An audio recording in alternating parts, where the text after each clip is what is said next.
what's going on these days, I think this topic is highly needed to talk about what are the challenges that men and women, our young generation, are facing now with Corona and even before Corona. And what are the solutions? So we have major challenges. We don't know how long this will last, whether months or more than that. And what are the solutions for such a challenge and the prospects for the future? And as we all know that entrepreneurship is a critical pathway for boosting women economic participation all over the world.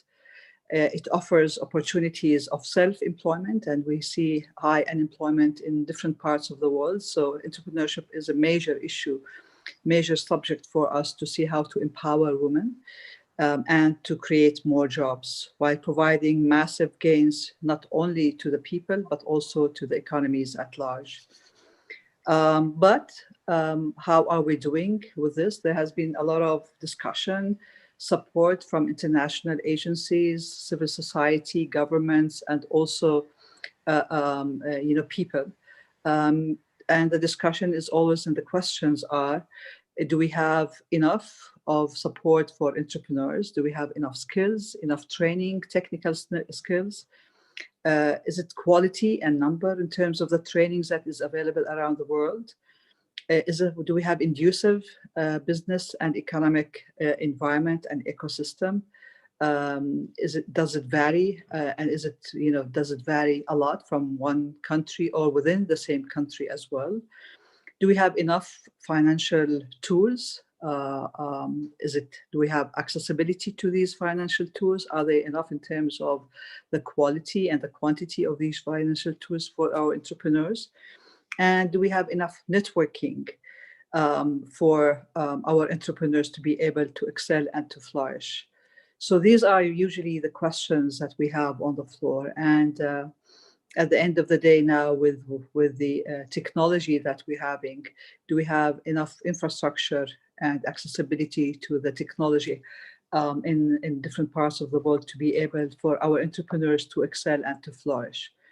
No, I just wanted to put this introduction for us, for the panelists, and to see how we can really help and support and discuss these very important issues. And I'm very happy and honored that today we have 5 distinguished panelists from different parts of experiences.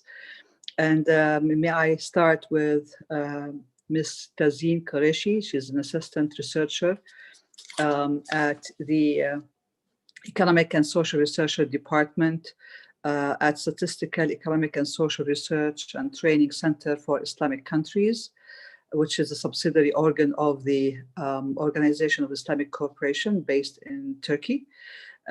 She was there since 2018. She is an author and researcher to policy reports, to technical backgrounds reports on various socio-economic issues. And she was interested, and she's done about 57 OIC member countries. She focuses a lot on women and development, peace and security, water, health, youth, and much more. Very extensive, actually, experience on these topics. For each participant or speaker, we'll have 5 minutes, and then we will open the floor for the participants from different parts of the world, because we need to enrich our discussion on this topic. So may I start with Ms. Tazeen for her introduction of 5 minutes, and then we'll continue from there. Please go ahead, Ms. Tazeen. Thank you, Ms. Reem. That was a very insightful introduction to the panel. And since it's the last day of the webinar, training webinar, it's also a good way to kind of summarize everything that we've gone over in the past 3 days. I'd like to first say good afternoon to all the participants. Thank you for participating and contributing to this panel. I'm a policy researcher. I work for CESRIC. What we do is we have a portfolio of a number of different sectors for 57 OIC member countries, and we contribute towards their socioeconomic development. Gender, youth, children, these are all some of the sectors that we work on. So let me just share my screen for my presentation. Since it's only 5 minutes, it's not going to be, I'm not going to go in a lot of details. Can you see it now? Yeah, go ahead, please. Yeah. So one of my colleagues, Dr. Jem Tintin, he presented on day one of this forum. And in his presentation, he summarized key challenges that are faced by women in 57 OIC member countries, especially when it comes to their entrepreneurial endeavors or starting a business or continuing to run a business. As he identified, these are some of the major, what you see on your screen are some of the major challenges. So limited access to finance, low confidence of banks and financial institutions in providing capital to female entrepreneurs, low human capital development, for example, education, trainings, or business relevant education and skills. High sectoral concentration is that most of the women who do start their entrepreneurial endeavors in OIC member countries are either limited to the informal sector, they either put the money in the business by themselves, their own capital, or they are usually home-based businesses, which limits their scalability. Then there are also cultural and structural barriers, and then lack of infrastructure, policy, and legal frameworks. So these come in a lot of different forms. Structural barriers like, for example, high sectoral concentration or limited access of finance. And cultural barriers is that, in all honesty, women are to a large extent still limited to the private sphere. For example, handling domestic responsibilities, caretaking, nurturing, and things like that. Then there is also combined with the fact that a lot of OIC member countries are medium or low income economies. So there is a lack or there are shortcomings in the infrastructure that are provided to women, especially who are not living in urban city centers when they want to start an entrepreneurship. So it's pretty much kind of like an uphill battle where you start from one point, but till the very end, in order to establish your own business, you have to go through a lot of hurdles. But even when you do successfully establish a business, it doesn't mean that you'll be able to run it in the long term. So I'm here to talk about the efforts of OIC and CESRIC in empowering women entrepreneurs. Now, while it is true that we have, OIC has a lot of different institutions like the Islamic Development Bank or the ISF, who does provide like direct funding for a lot of women entrepreneurial ventures and things like that. What CESRIC does is mostly policy guidance and research. That is that we provide the basic platform on which interventions can be developed and they can be effective. So some of the efforts of OIC in empowering women entrepreneurs has been through its 2025 program of action. It is much like the Sustainable Development Goals. OIC has a program of action in which advancement and empowerment of women is a core pillar.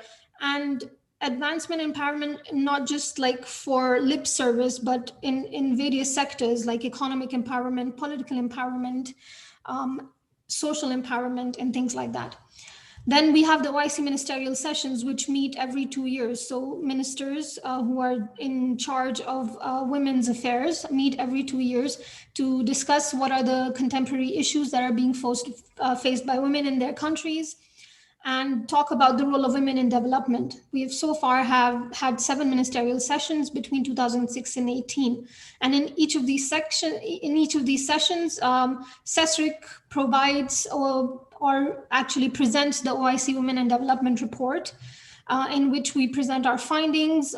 We kind of try to guide the policy dialogue by telling the ministerial conference on what is the status of women in like basic sectors such as education, health, political decision-making power, and things like that. Then in addition to the 2025 program of action, OIC also has a plan of action for the advancement of women, which was adopted in 2016. Now, this is a very specialized strategic document that focuses, amongst other things, on how to empower women's entrepreneurship and how to make sure that it contributes to the development of OIC member countries. All of these documents that I'm talking about are available on the internet for everyone to go see and read. Lastly, there are also a lot of other efforts that the OIC does on the intra-OIC level. I'm talking about an institutional framework that basically empowers women, promotes their development, etc. One of such initiatives is the Organization for the Development of Women, which is headquartered in Egypt and was formed by a ministerial decision in 2009. There's also the OIC Goodwill Ambassador mechanism that was introduced to increase the political power of women. Currently, the Goodwill Ambassador is Her Highness Princess Leila Mariam of Morocco. In addition to all of this, these are OIC-wide efforts. So CESRIC is also a party to this, but beyond CESRIC, there are more than 30 OIC institutions, subsidiary organs, affiliated institutions, and things like that. And these are the basic efforts that all of us together make towards empowering women entrepreneurs. And especially for tackling the challenges that I mentioned in the previous slide. Now, specifically in terms of CESRIC, CESRIC has a mandate, which is like a triadic mandate, as in we collect and disseminate statistics, we conduct policy research and encourage policy dialogue, and we conduct training and capacity building exercises, activities, and programs. So I'm sorry if I'm going too fast, but I know there's a time limit. The efforts of CESRIC in empowering women is mostly, when you look at its mandate in statistics, is to combine data. As we know, good, accurate, timely data informs policymakers in implementing policies that can actually have more benefit. And with outdated data or a lack of data, it is very difficult to not only just develop effective interventions, but also to measure their success rate or their impact. So far, the statistics department in CESRIC regularly collects and reports data for 33 gender indicators across the OIC member countries. And they also have like a specialized StatCap program, which is the statistical capacity building program, through which they organize short-term statistical courses, study visits, international workshops, etc., that helps OIC member countries in improving their national capacities. So this would allow member countries to be able to better collect gender statistics and to better inform their policymakers on what the current status is, what the future policy directions could be. Can we wrap up, please? Yeah, sure.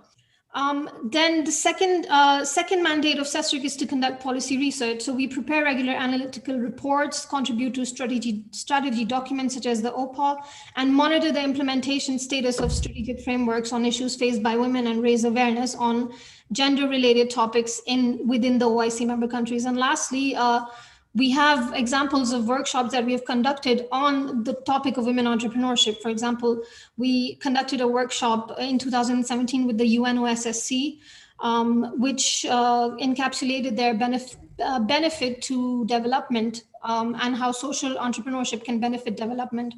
We also have other workshops on a lot of different issues that currently face women and that have impacts on their entrepreneurship, like policymaking, so gender and elections. We had a workshop in 2017 with the UN Electoral Assistance Division and the General Secretariat. Through all of these different efforts, through its mandates, CESRIC basically contributes into making policies better, and those policies have a direct, measurable, quantifiable impact on improving women's entrepreneurship in OIC member countries.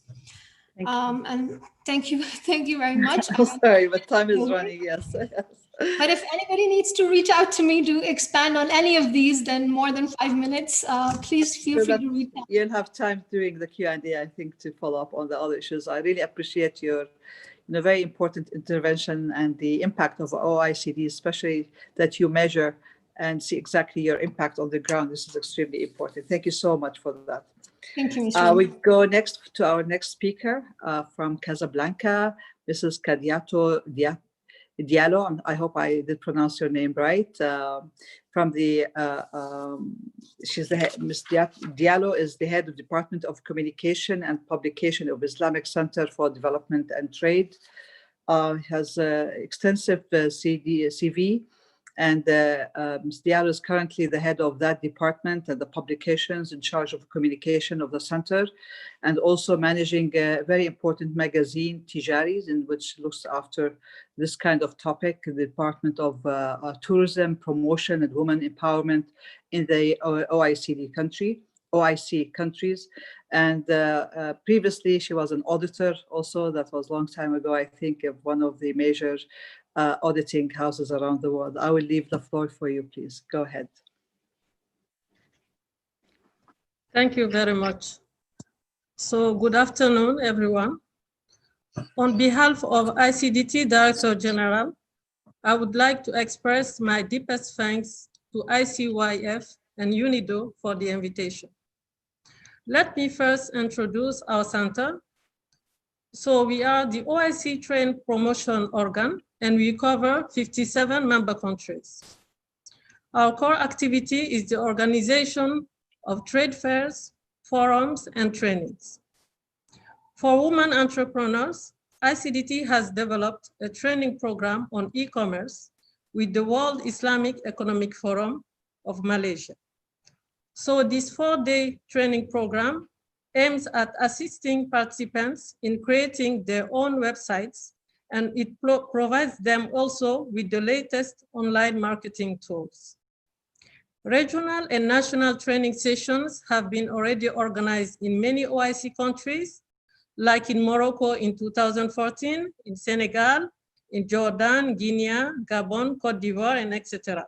Knowing that why we have organized many events like in West African countries, we have noticed that there is a very important need in terms of developing competencies and capacities for e-commerce, for the e-commerce domain.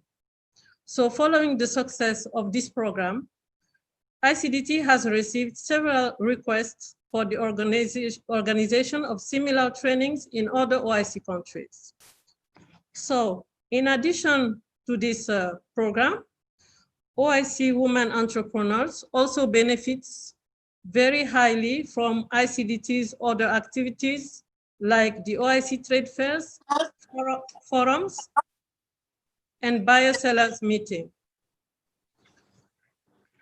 So among the challenges relating to women entrepreneurship in OIC countries before the pandemic, so there was a limited access to education and trainings, a limited access also to funding, especially for the women entrepreneurs operating in the informal sector.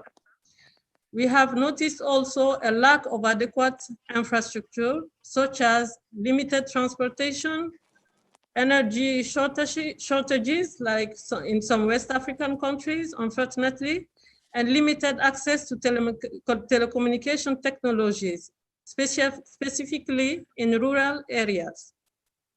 So following the outbreak of the COVID-19 pandemic, ICDT embarked on the organization of various webinars.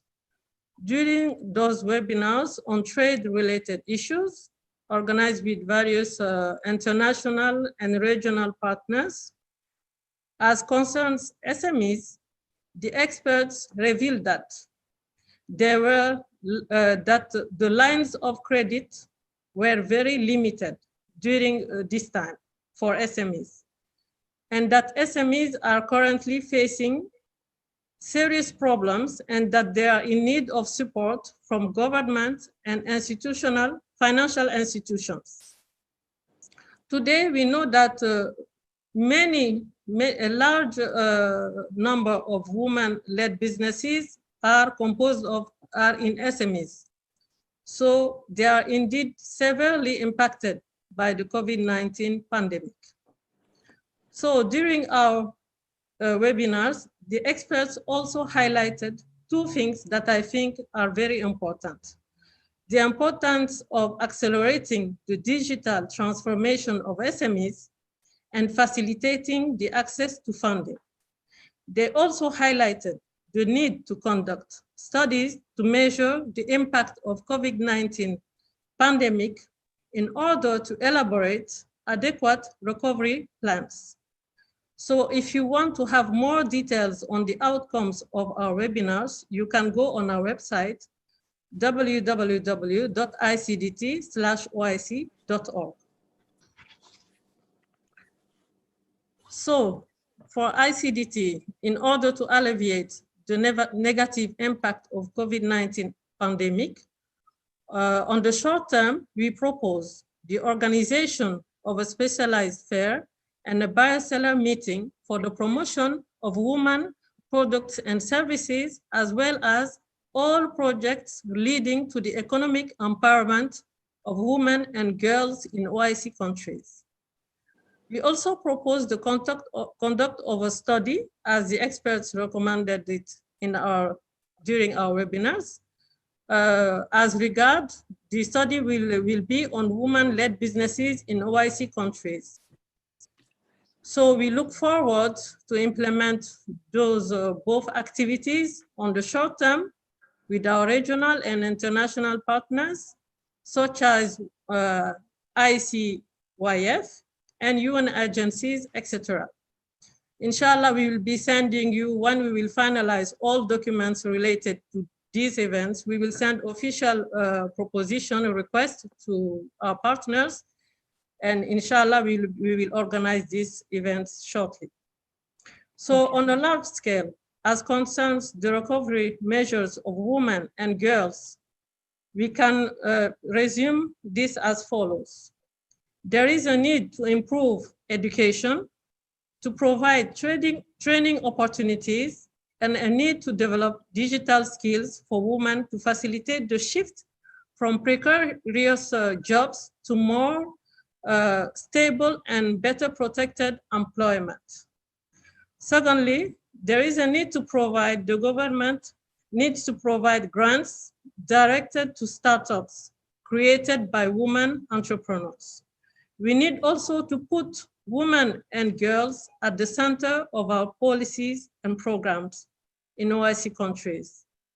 We also need, finally, to establish a national body to monitor and evaluate the impact of policies and programs on reducing gender gaps in the economy. So I will conclude, since we have only a few minutes, so with your permission, I will conclude my presentation by saying that ICDT is the gateway for economic entrepreneurs who want to develop trade with our 57 member countries, which are originated from all continents. We have member countries from Arabic, we have Arab member countries, African member countries, Asian, etc. So it is a good market, a large market that any economic operator can benefit from. So to conclude, given the difficult time we are facing, we think that more than ever, we need to bond. We need to join our efforts. We need to put women and girls at the center of our policies and programs to fight this pandemic and achieve the rapid recovery of our economies. So to benefit from our expertise, you can contact us at icdt@icdt/oic.org, or you can contact me also at k.diallo, D-I-L-L-O, @icdt/oic.org. Thank you very much. Thank you. Thank you so much, Mrs. Kadiatou Diallo, on this presentation. And I think what you have mentioned, especially in terms of the national body for evaluation, is extremely important because different countries, different organizations, they do pitch in terms of policies, but maybe sometimes, this kind of body, because it's not there in so many countries or regions. So it's good really to suggest this kind of, and I would definitely put this on the recommendations for this panel as well. Thank you so much. You're welcome. May I go now to our next speaker, Ms. Sanam Sinangel, who graduated from Hezitep University in political science and masters as well later on. And very interesting, actually, CV in terms of a member of UNESCO National Commission and subcommittee member of the Ice Skating Federation of Turkey. So congratulations on that. And Ms. Senem now is currently working at the presidency of the Republic of Turkey at Vice President's Office as speechwriter. So we'd like to hear your views. Thank you. Go ahead, please. You have 5 minutes. Can you please, the microphone is off. Can you turn the mic on? Can you hear me now? Yes, go ahead, please. Thank you, Badran.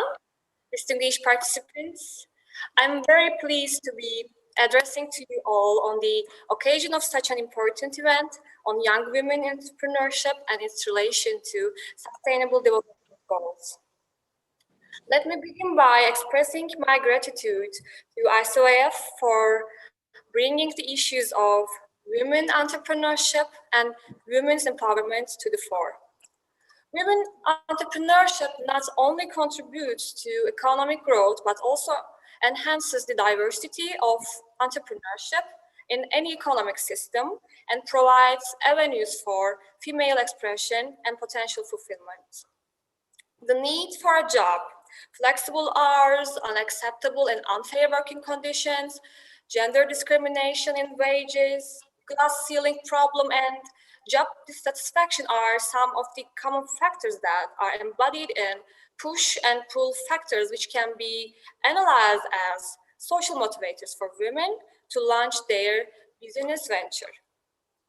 Every year, you may all know, billions of dollars are poured to development projects and programs to promote gender equality in economic opportunity.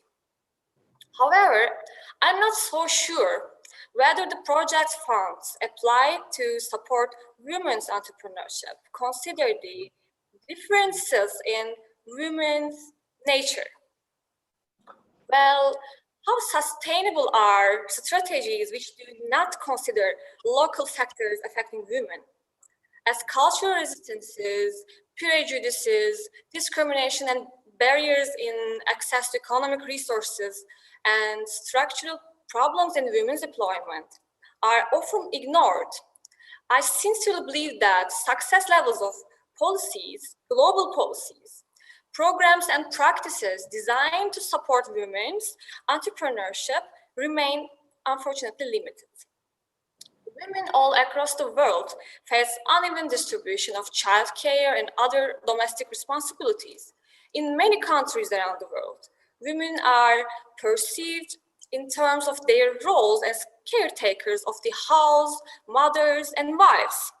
And for that reason, in some countries and among some families, women who embark on a career are considered to be an irresponsible mother and wife. Sociocultural factors among demographic features can affect one's tendency towards being an entrepreneur.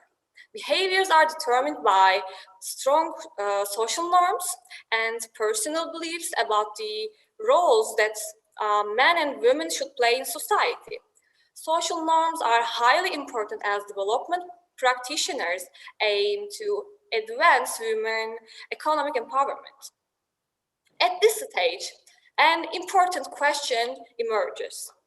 How rigidly can gender norms and behavior change interventions transform women in a significant and sustainable way?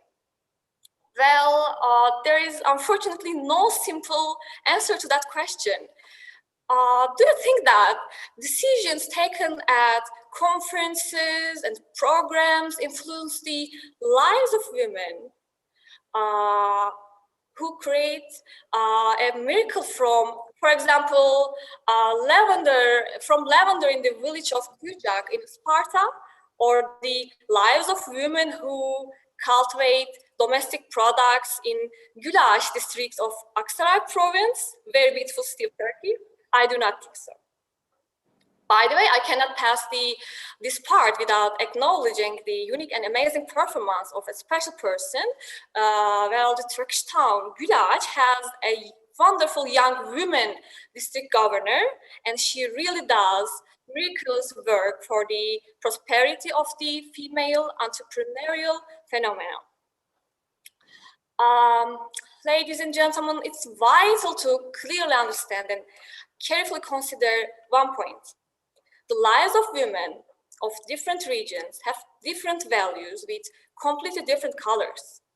Given such a reality, how effective can it be to support all women with common policies? I have to acknowledge the European Union support. There are many success stories, especially considering the EU support provided to women and entrepreneurs in Turkey. Having a look, international organizations have a long way to go when it comes to establishing real contact with women, I think. I would like to offer two primary suggestions that could render global efforts more effective. Firstly, to work within existing social norms. Many development projects should be modified with a gender lens in order to accommodate women's efforts to balance their productive and reproductive roles.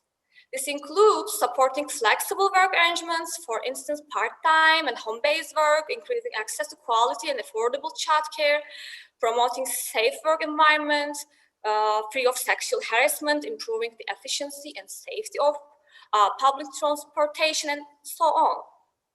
And secondly, to design programs and project interventions that directly target the underlying social norms and beliefs. It's exceptionally important to target social norms to reduce child marriage, address sex preference of children at birth, reduce gender-based violence, promote women's economic activity, expand women's access to digital financial services, and for example, engage men into supporting women's economic empowerment. And on the other hand, the unique experiences and conditions of women should be considered while developing incentives and policies for women entrepreneurs who set up their businesses, and emphasis should be placed on supporting existing women entrepreneurs.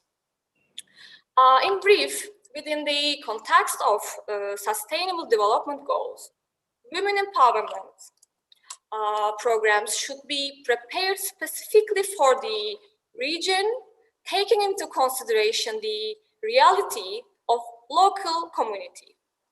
Regarding the subject of women empowerment, I would like to highlight that I will always follow the path of colorful policies for women of different colors, rather than one color and one policy for all women.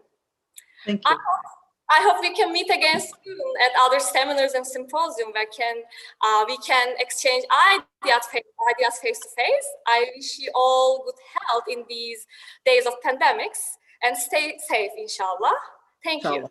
Thank you, Ms. Sanam. Thank you for this powerful introduction, and I'm sure that there will be other questions from the floor, or I would say our participants later on. Thank you. May I go next to Ms. Durta Sela, who is the Deputy Regional Director of UN Women Regional Office in Istanbul, Turkey. And Ms. Sela has a long experience with UN Women and UNDP. She was the Deputy President Representative in Ukraine, and also in UNDP in Bangladesh, an office in New York. So extensive experience on issues concerning development, equality, and human rights and women. So I will leave the floor for you, Ms. Sela.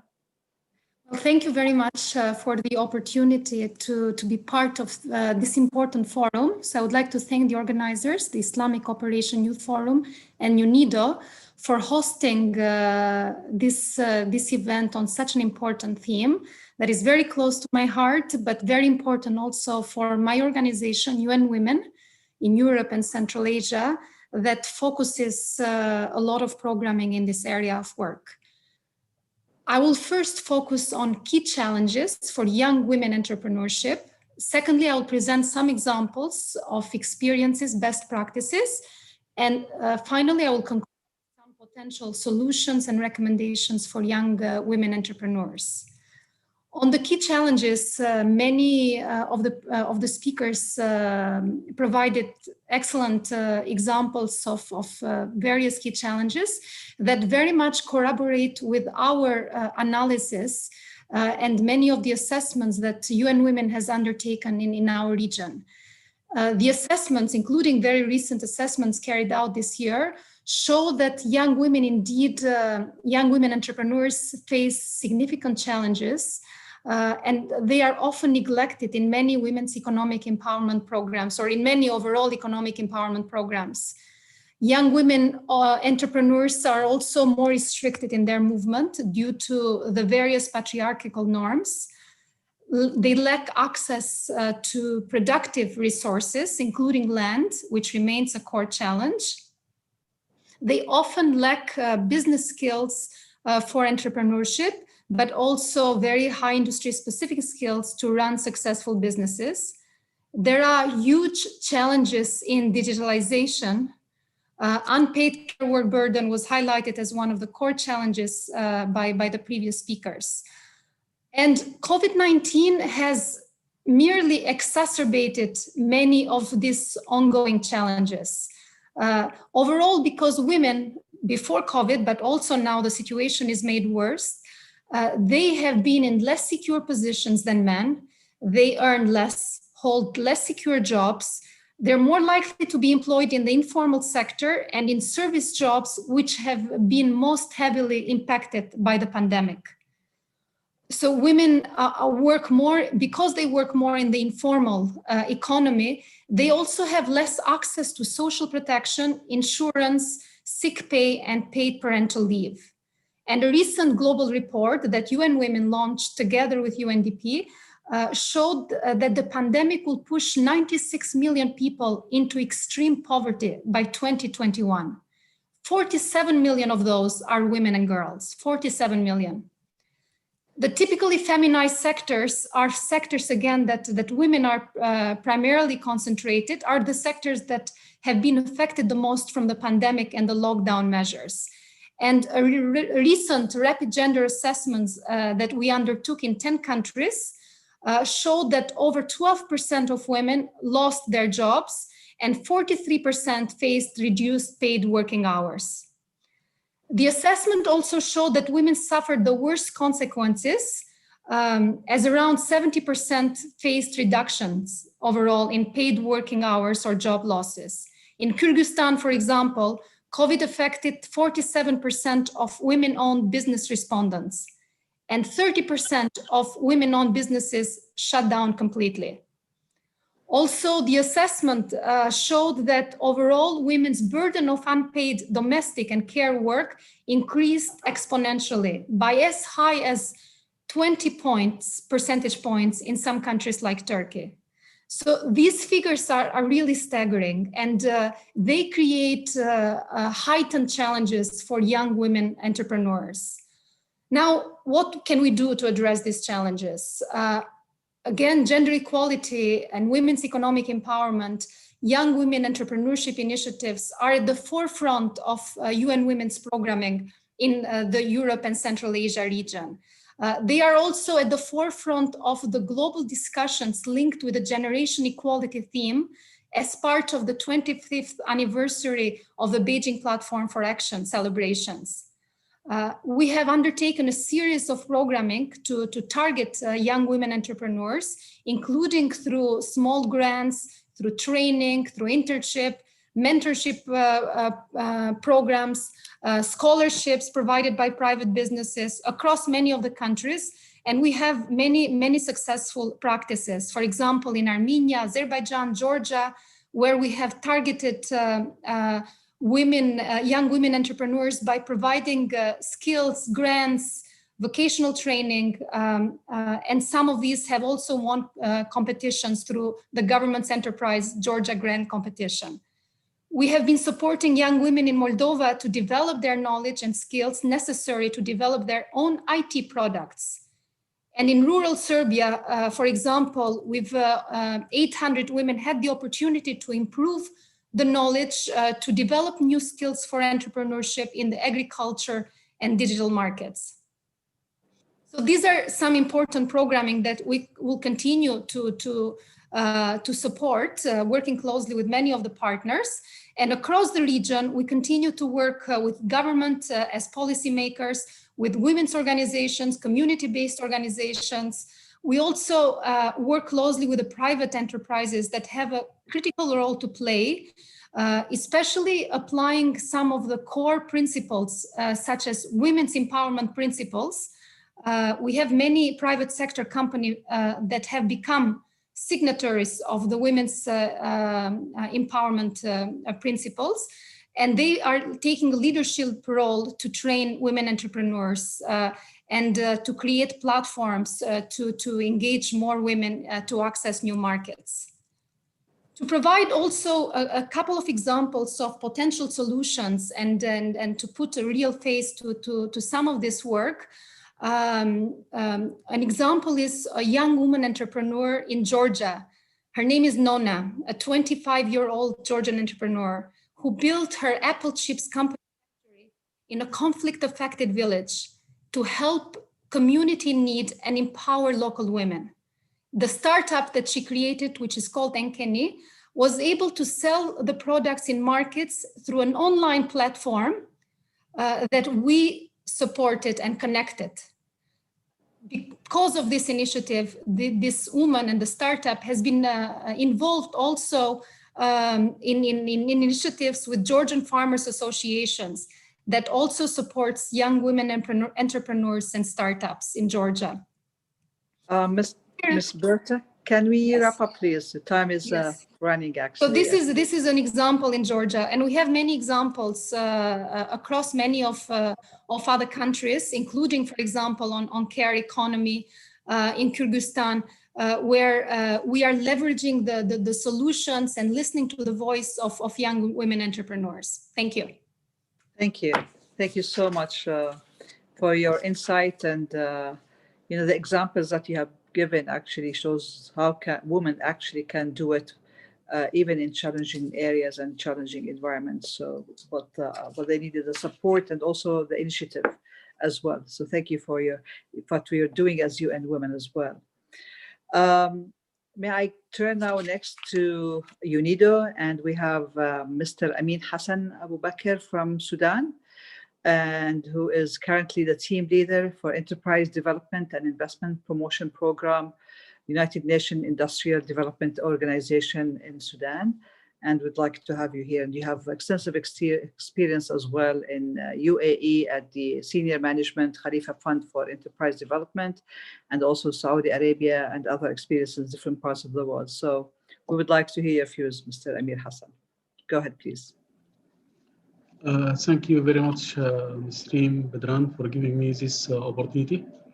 Good afternoon, dear participants of the panel on young women enterprise, entrepreneurs, challenge, solutions, and prospects. I would like to talk about the UNIDO Enterprise Development and Investment Promotion Program and how this program model facilitates and fit in with supporting women economic empowerment. I will go to a presentation speaking about the model and elaborating about the model.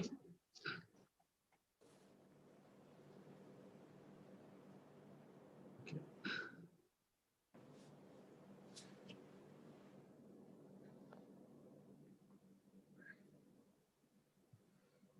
Can you make it in 5 minutes, please? I would appreciate it. So we leave some room for questions and answers. Thank you. Okay. Actually, ITBO UNIDO has a network of investment and technology promotion office in about 9 countries.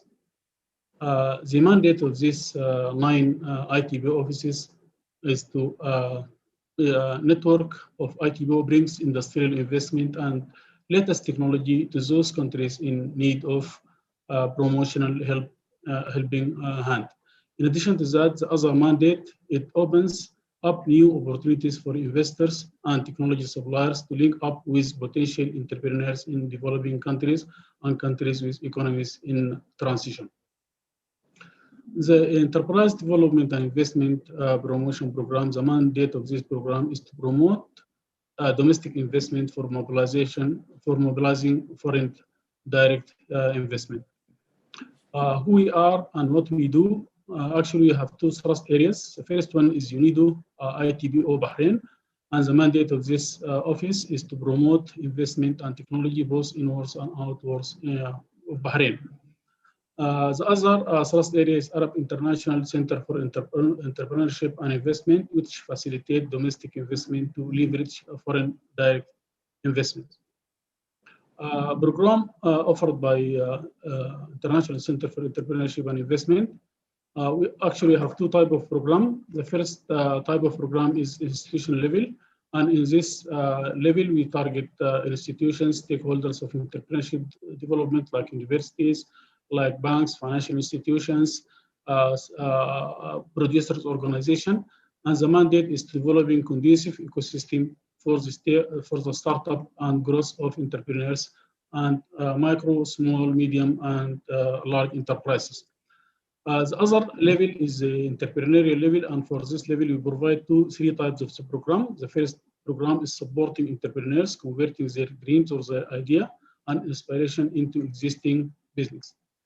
Another intervention provide to entrepreneurs, providing added value services to existing micro, small, and medium enterprises to attain sustainable growth, either from micro to small, or from small to medium, or from medium to large enterprise. The third intervention is creating linkage and partnership between entrepreneurs, which means E2E intervention. Okay, now I come to the model which adopted by the ITBO and the International Center for Entrepreneurship Development. The model comprises actually three phases and 5 steps. The first phase is pre-incubation.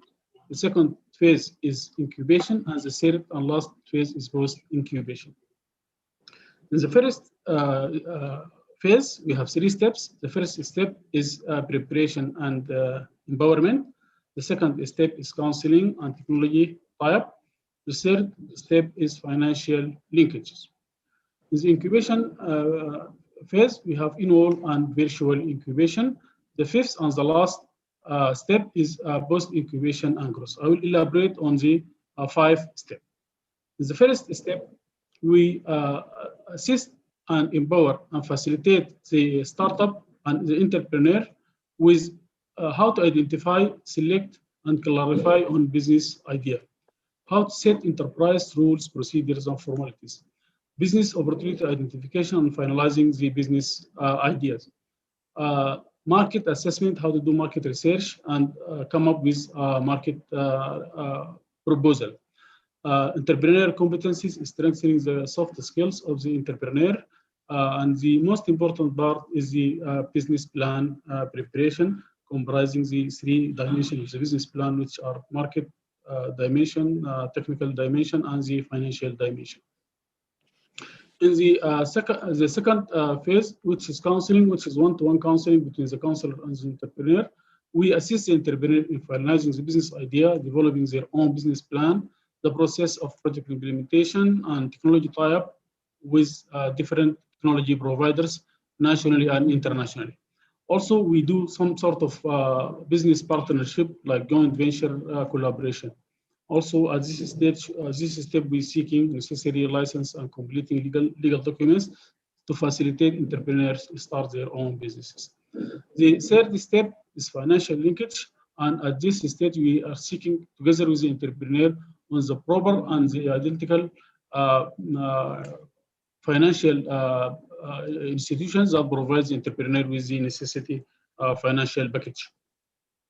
The fourth step is incubation stage, and in this stage, we provide the entrepreneur with a package of services, package of assistance, troubleshooting, pertaining to marketing, pertaining to management, pertaining to financial issues, technical issues. And in this stage, we have 2 types of incubation. We have virtual incubation, where we provide all these services. We don't provide location. In the other type of incubation, which is in-wall incubation, we provide all these other all these services, package of services, in addition to the location. The last step is the growth stage, and in this stage we provide the entrepreneur with technical support, administrative support, access to information, mentorship program, business counseling, co-entrepreneurship angles program, technology upgrading, quality management, legal support, networking, access to market, and one of the most intervention during this stage is linking the local entrepreneur with the foreign entrepreneur. Thank you. Okay, this program or this modality. Can we wrap up, please? Okay, enterprise development and investment promotion modality is prevailing in about more than 50 countries around the world, including Asia, Africa, Europe, and even South America. One of the most important things that we do is developing the ecosystem for entrepreneurship development and innovation. The ecosystem, we try to enhance this ecosystem in each country and every country that we are working in by enhancing the stakeholders of the entrepreneurship and innovation ecosystem, which include universities, government institutions, financial institutions, producers institutions, quality control, and all the stakeholders that are necessary for growth and sustenance of entrepreneurship and innovation. The last point that I'm going to speak about is the sectors that we're working with. We're working with tourism entrepreneurs, technical entrepreneurs, which are IT and engineering entrepreneurs, agro entrepreneurs, veterinarians and agriculturists, animal producers, creative entrepreneurs, fit entrepreneurs, which concerning wealth and wellness and health, women entrepreneurs and chief entrepreneurs. These are the sectors that we are working with. Thank you so much. Thank you very much, Mr. Amir Abu Bakr, for this intervention. And I think UNIDO is doing a great work, not just in the region, but also outside of the region concerning entrepreneurship and women's support. And we see the impact, and it's very, a lot of success stories actually. So I thank you, UNIDO, for your impact on this. Thank you all for your presentations and interventions and your new thoughts on this issue as well. And this actually did come. We have a lot of questions from the participants from different parts of the world. So I will just brief and put them together, and we have some specific questions for certain panelists and then general questions, so I will leave them for you. But I have asked for an extension of about 10-15 minutes from the organizers. Thank you so much, organizers and OIC, for this.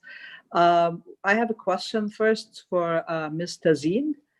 The questions for you is how the policy guidance and research prepared by research centers like yours, SESREC, are affecting the policies adopted by the member states?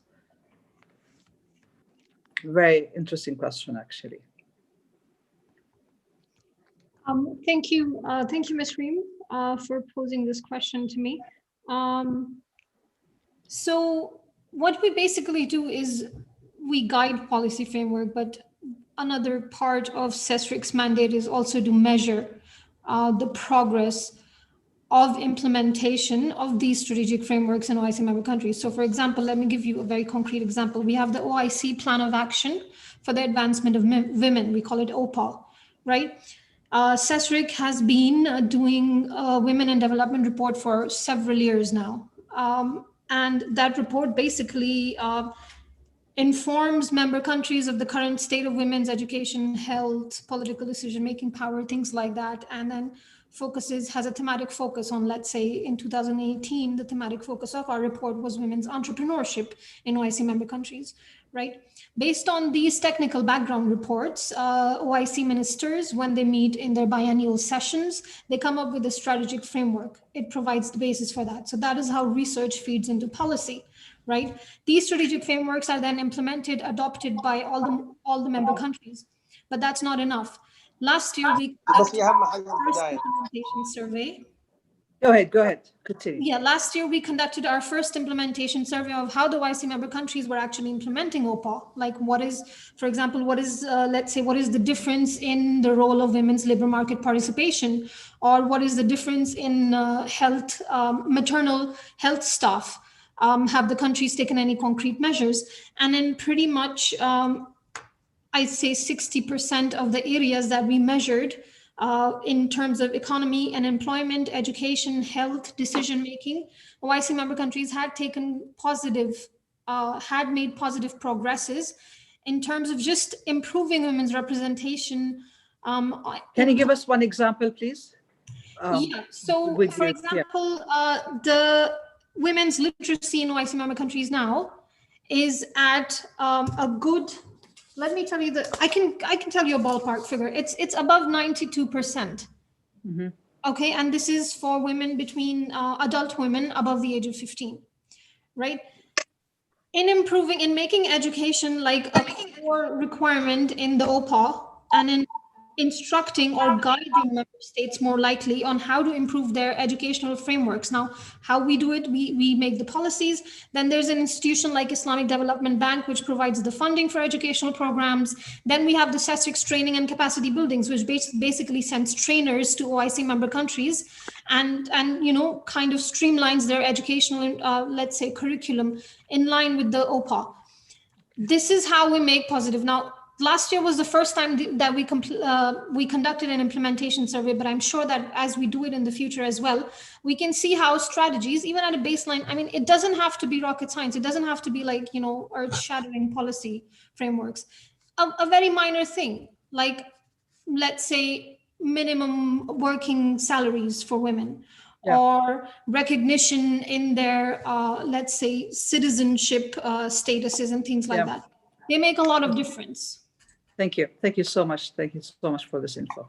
Another question for Ms. Kadiatou from Algeria, which says, how can young women entrepreneurs reach OIC institutions to benefit from their assistance? As I said, so to be short, as I said, we are a trade promotion center. So every person, economic operator, woman or man who wants to develop trade or to make partnerships with their other counterparts in OIC member countries, they can reach out to us. So we will facilitate the link between the economic operators. Like if they present us their needs, like if they need us to organize for them like buyer sellers meeting or B2B meetings, they can reach out to us. Or this lady Sana, she's from Algeria. How can she get in touch with you? Yeah, she can contact me directly at my email, k.diallo, DIALLO, at icdt/oic.org. And then I will guide her with pleasure. I'm here for that. Thank you. Thank you so much for that. Thank you. Okay. I have a question for UN Women, Ms. Berta. The question for you is what UN Women is doing in terms of entrepreneurship for women in conflict and war zones. Do you have any programs over there?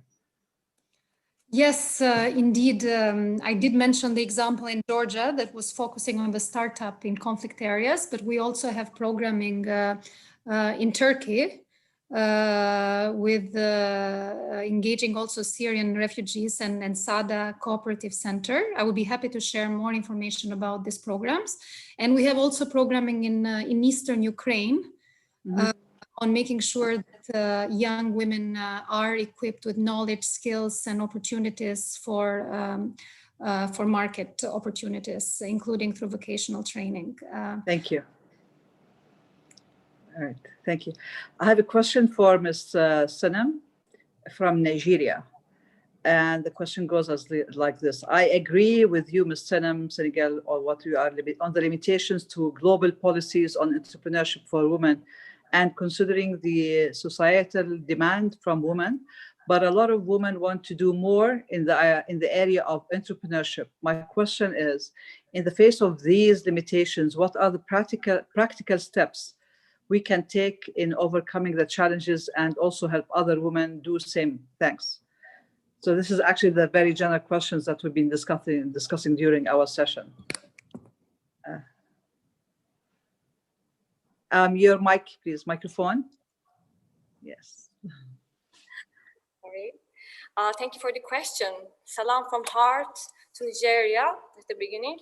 I believe that governments and NGOs should provide more micro supports at local level, I think. For example, in Turkey, we have small and medium enterprises development institution, and they are giving huge supports to women for years.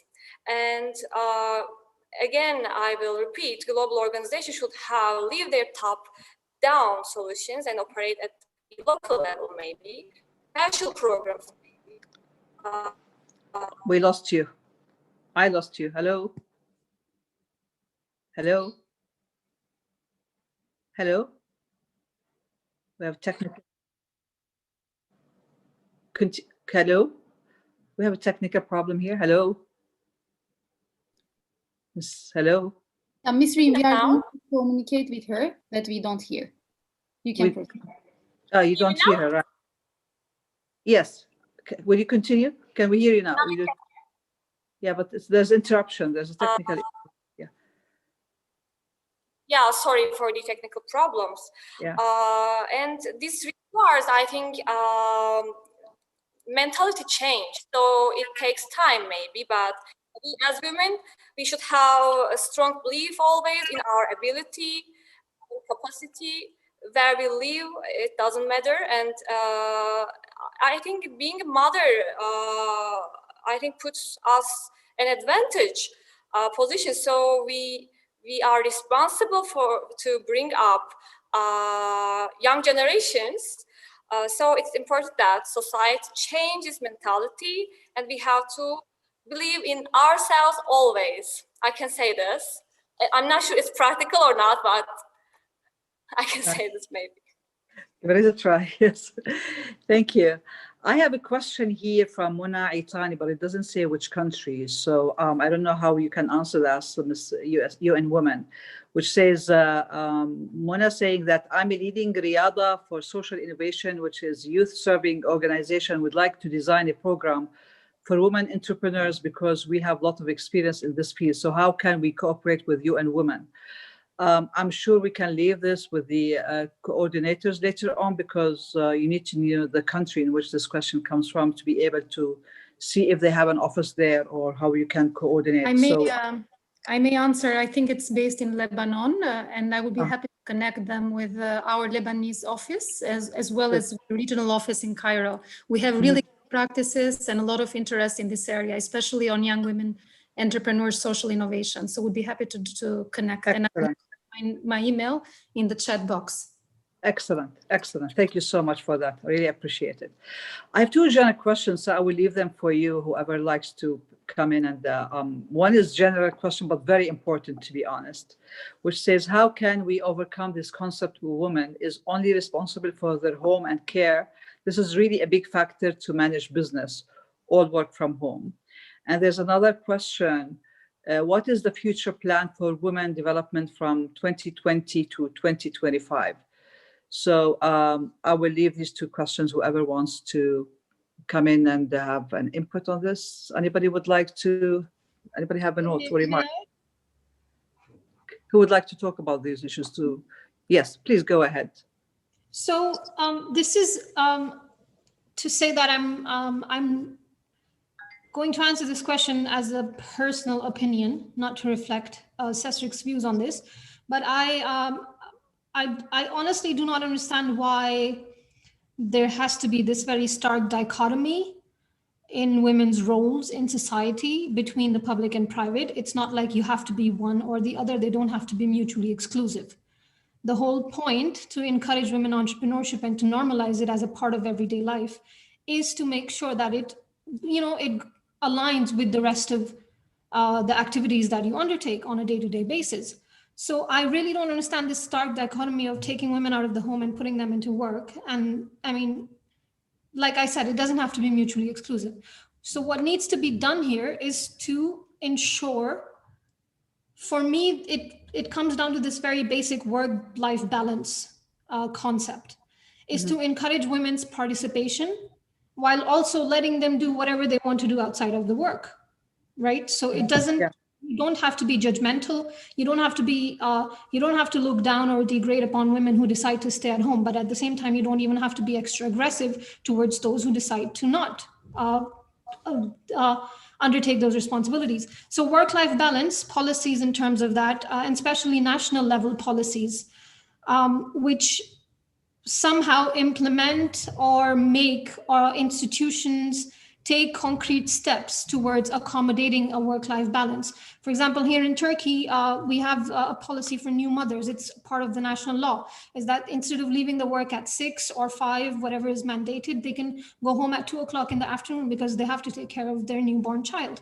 So basically policies like those, legal policies, policy frameworks, institutional acceptance of the fact that women can have multiple roles. Yeah, actually, you're right. I mean, there are so many tools and ways that this could be done, but sometimes governments in different parts of the world don't give this as a priority in terms of policy changes. I'm not going to blame governments or civil society, but the bottom line is that we don't see a lot of women yet having more economic involvement in our part of the world and others as well. So definitely there's much more work that needed to be done.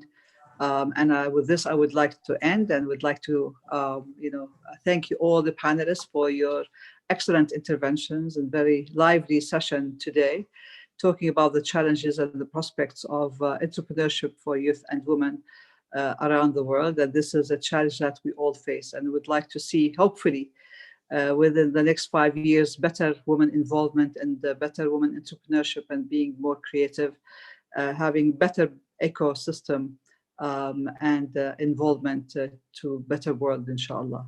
I thank you all for your participation, and I thank you, NIDA, OIC, for your support and putting this conference together on Zoom and the webinar. And I think it's extremely important and very, especially these days with the challenges that we're having with COVID and the impact of that on women economic participation and entrepreneurship.